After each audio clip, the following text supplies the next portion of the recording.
राम जय राम जय जय राम।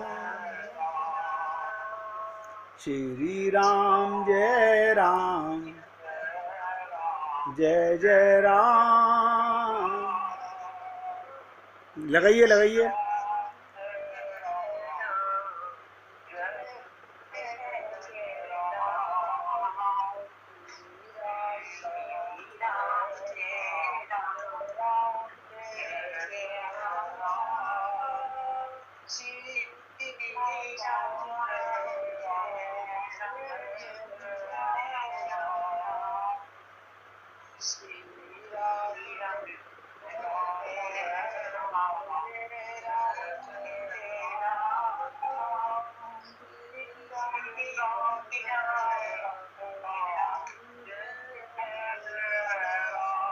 अब आप लोग बहुत ध्यान से सुनिएगा।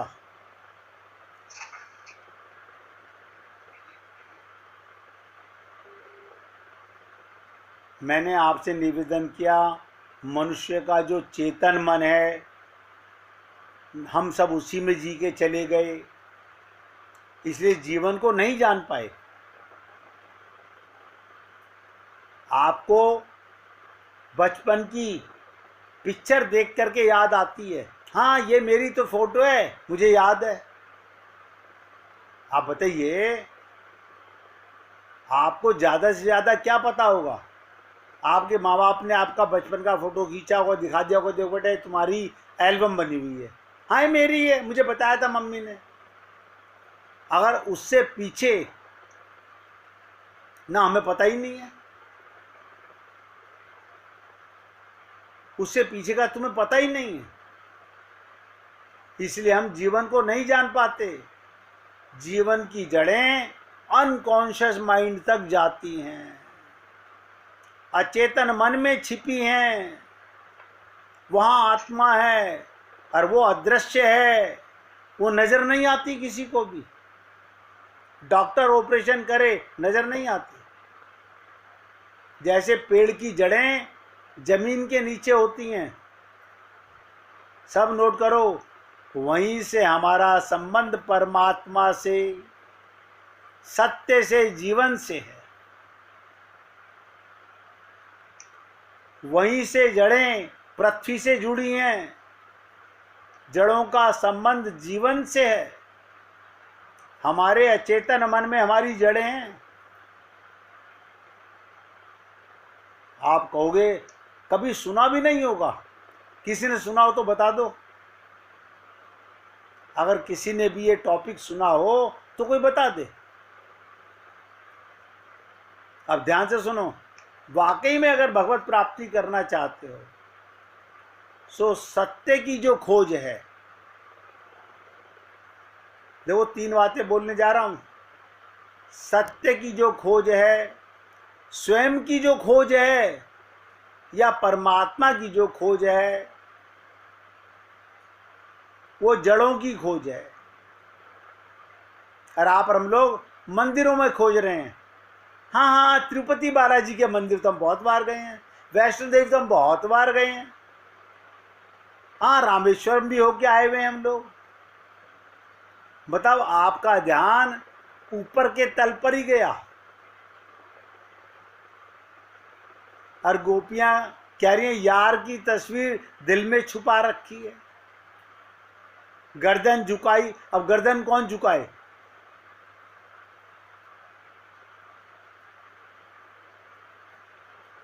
वही खोज खुद की खोज है।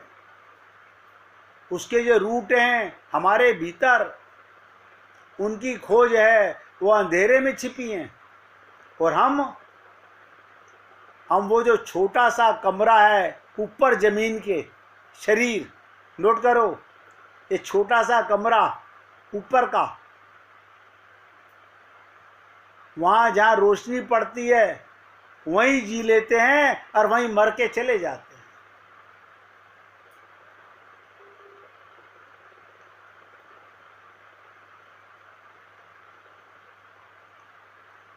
ये ऊपर का शरीर कैसे बनता है वो भी समझ लीजिएगा। जिस कमरे में थोड़ी रोशनी ये जो चेतन मन है, ये जो कॉन्शियस माइंड है, ये समाज के द्वारा निर्मित हुआ। माता ने कहा तेरा नाम गधा प्रसाद, हमारा नाम हो गया गधा प्रसाद। जैसे हमारे परिवार वालों ने रखा अशोक कुमार, अब हम समझते हैं हम अशोक कुमार हैं।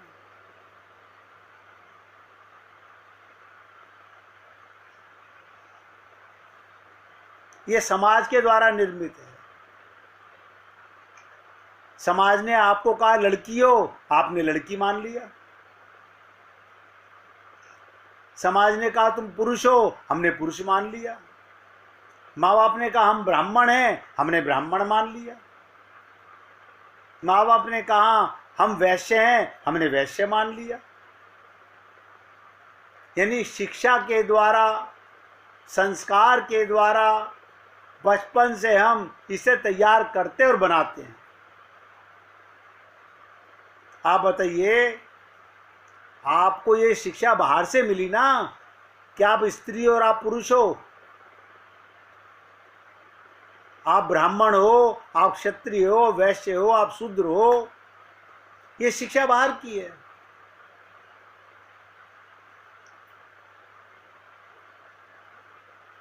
कभी ये ख्याल ही नहीं आता कि इसके नीचे के दो मन और कहाँ हैं। इसलिए अक्सर इस मन को जो बातें सिखाई जाती हैं, वे नीचे के मन के विरोध में पड़ जाती हैं, भिन्न हो जाती हैं, और तब इस ऊपर की मंजिल में और नीचे की मंजिल में एक विरोध, एक खिंचाव, एक तनाव शुरू होता है। यानी आदमी खुद के भीतर डिवाइडेड हो जाता है, खुद के भीतर विभाजित हो जाता है। गोपियां अपने को ऊपर का शरीर नहीं मानती,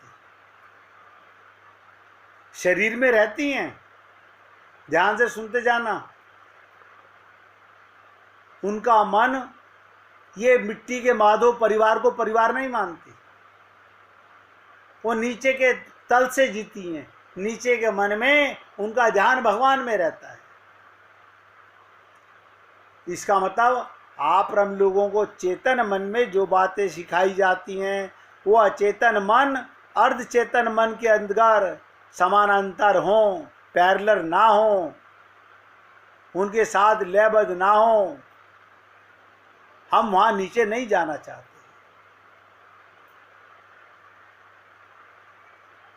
यानी सीख करके आपने जाना मैं ब्राह्मण हूं, आपको ये भी पता चल गया मेरा गोत्र क्या है। बताओ आपके माथे पर कहाँ लिखा आपका गोत्र ये है, आप ब्राह्मण हो। ये सब बाहर की शिक्षा ही है ना।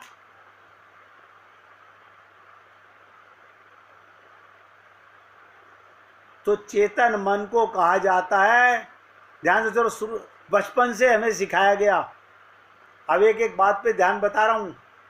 चेतन मन को कहा गया क्रोध मत करना बेटा, गुस्सा मत करो। बताओ कौन माँ बाप कहता है गुस्सा करो? कौन माँ बाप कहता है अहंकार करो? कौन माँ बाप कहता है अभिमान करो?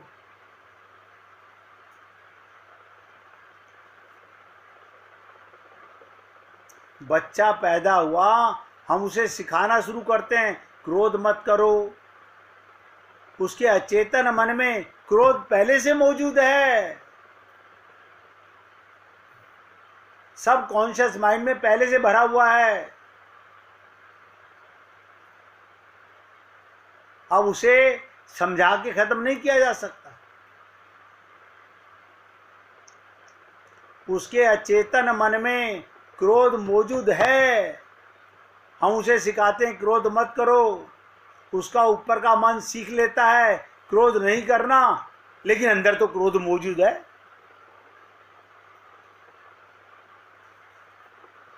ऊपर का मन कहता है क्रोध मत करो, भीतर का मन क्रोध के लिए धक्का मारता है, गुस्सा कर।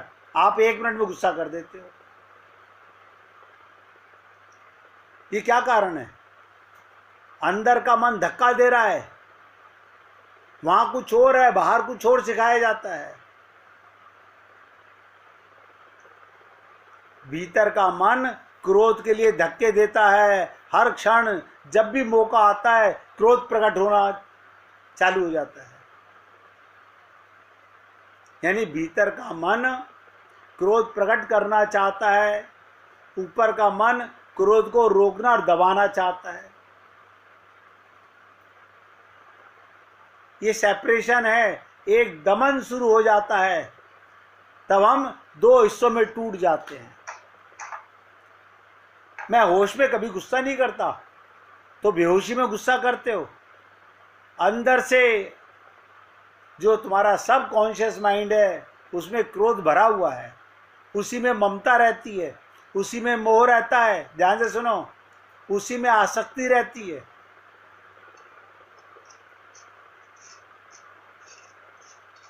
आत्मा कहाँ रहती है? वो उससे नीचे के तल में रहती है।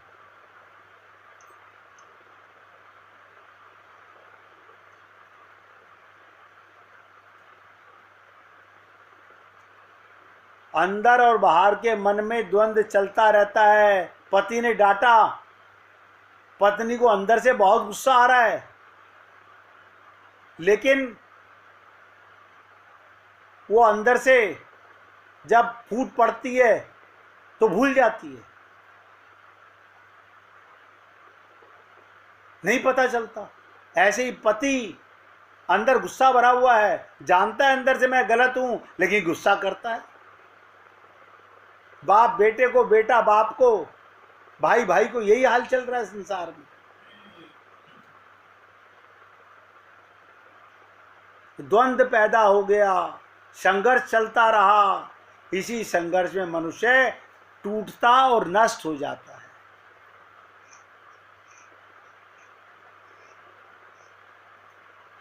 अब आपको जो बात बोलने जा रहा हूं उसे सब हृदय में रखेंगे।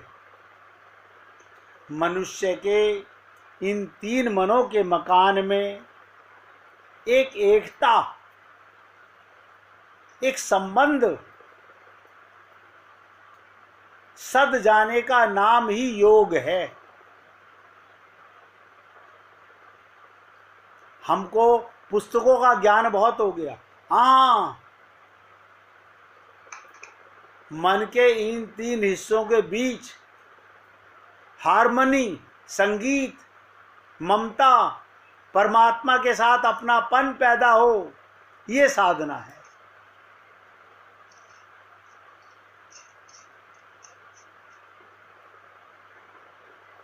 सोचिए, आप और हम लोग सब पाना चाहते हैं भगवान का प्रेम। समझने का प्रयत्न कीजिएगा। पानी सभी में एक डाला जाता है। आपने तुलसी में पानी दिया, हाँ। करेले में पानी दिया, हाँ। टमाटर में पानी दिया, हाँ। घिया में पानी दिया, आम के पेड़ में पानी दिया, हाँ। जामुन के पेड़ में पानी दिया, हाँ। तो अलग अलग पानी लाए थे? नहीं, पानी तो एक था। फिर गन्ना मीठा, अंगूर खट्टा, करेला कड़वा, मिर्ची तीखी उगती है। उसका कारण पानी नहीं है।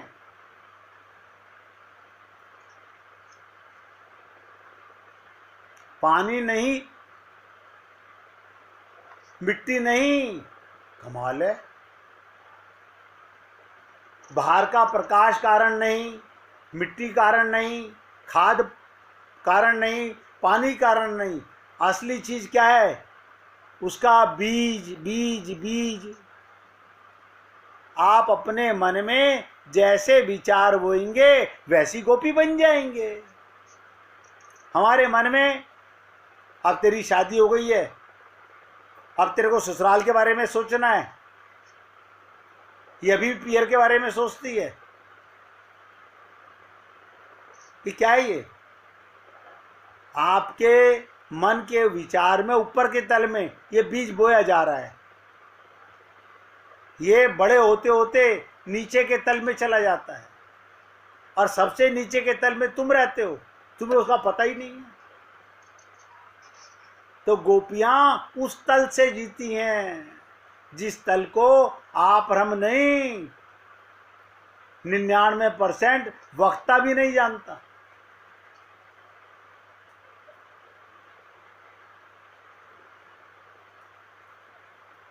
इसलिए आपसे निवेदन कर रहा हूं, भगवान का प्रेम, गोपी प्रेम नीचे के तल में गोता लगाने की साधना है। मैं आप लोगों को बहुत बार प्रयत्न करता हूं, हे पुण्य आत्माओं, आप सोचते पता नहीं हम सबको एक ही नाम से बोल रहे हैं, आत्माओं, मेरा नाम तो ये है, मेरा नाम तो ये है। आप देखिएगा, अगर 10 जने बैठे हों और ये कहा जाए हे आत्माओं, कोई पलट के नहीं देखेगा। सत्संग में आने वाले लोगों की बता रहा हूं, कोई पलट के नहीं देखेगा, पता नहीं किसको बोल रहे हैं। और अगर आपका नाम लेके शरीर का बोला जाए तो आप फट पलट के देखोगे। मंदिर में भी आवाज दे दो, आप पलट के देखोगे, वहां पर भी आप ऊपरी मन से दर्शन कर रहे हो।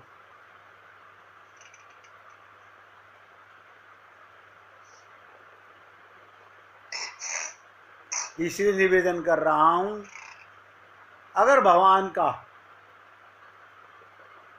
सारे संसार के देवता, मनुष्य, गंधर्व, असुर आदि जीवों को कर्मों की बड़ी से निरंतर बांधे रखने वाली सच्चिदानंद प्रभु गोपी यशोदा के द्वारा, सोचिएगा, एक गोपी भगवान को उखल से बांध देती है, कमाल है। आप बांध लो ना, आप बताओ, भगवान गोपी के उस यशोदा के जिसकी कोख से, जिसके यहाँ आए हैं, उसको प्रेम दे रहे हैं और वो उखल से बांध रही है, ये कौन सा तल है? अच्छा चलिएगा, आप कहेंगे हमें क्या पता यशोदा को ज्ञान है कि नहीं, तो बेटा मान रही है। भगवान को तो ज्ञान है, आपसे भगवान क्यों नहीं बंध रहे? क्योंकि भगवान को पता है तू नौटंकियां कर रहे हो, बाहर की पूजा कर रहे हो।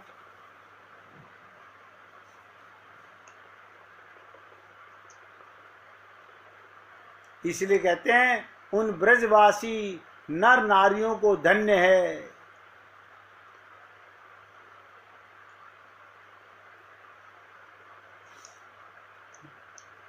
धन्य है। यशोदा के घर में एक दिन यशोदा मैया घर के काम में लग रही थी और भगवान कृष्ण मचल गए, देखना चाहते थे कि मैं गोद में चढ़ूंगा। माता ने कुछ ध्यान नहीं दिया, इस पर खींचकर रोने लगे भगवान और आंगन में लौटे। इतने में ही देव ऋषि नारद भगवान की बाल लीलाओं को देखने के लिए लालसा से वहां आ गए। आप हम लोग भगवान के प्रेम को लालसा से नहीं पकड़ना चाहते, लालसा से धन पकड़ना चाहते हैं। अभी आप देख लीजिए, अगर आपको सत्संग के टाइम पर आपका कोई जिसने आपसे पैसा लिया हुआ हो और ये कह दे मैं इस टाइम 5:30 से 6 के बीच में तुम्हारे यहाँ तुम्हारे 10 लाख रुपए देने आऊँगा, तुम नहीं कह सकते कि उस टाइम मत आना, सत्संग का टाइम है, नहीं कह सकते। चैलेंज से कह रहा हूँ,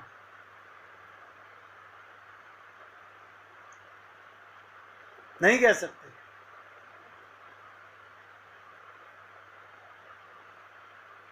भगवत प्राप्ति तो बहुत दूर की बात है।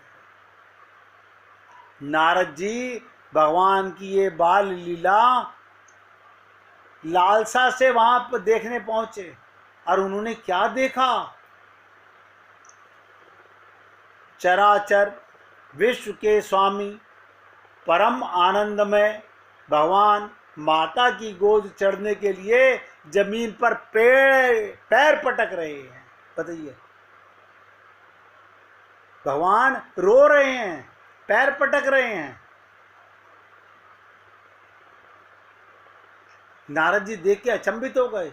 इस दृश्य को देख के देव ऋषि नारद गदगद हो गए और यशोदा के पुकार कर क्या कहते हैं। 1 मिनट कीर्तन कीजिए फिर बताऊंगा। राधे राधे